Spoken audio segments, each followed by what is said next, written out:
Porbandar fisheries કચેરીમાં દલાલ 10,000ની લાંચ લેતા ઝડપાયો।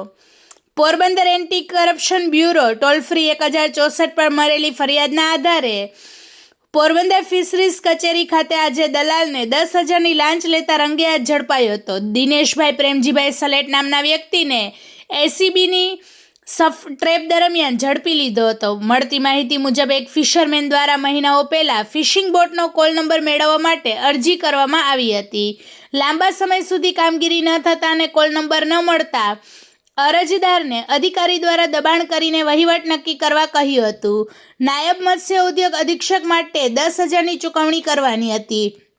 અરજદારે એસીબીનો સંપર્ક કરીને ટ્રેપ ગોઠવ્યો હતો।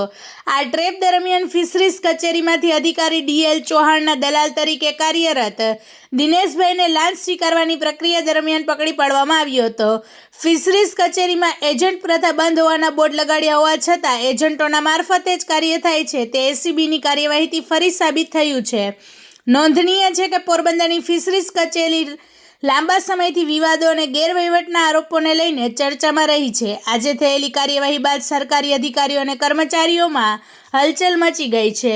રિપોર્ટર સિદ્ધાર્થ બુદ્ધદેવ, પોરબંદર। વધુ સમાચાર જોવા માટે અમારી યુટ્યુબ ચેનલને સબસ્ક્રાઇબ કરો અને અમારા ફેસબુક પેજ અને ઇન્સ્ટાગ્રામ પેજને ફોલો કરો।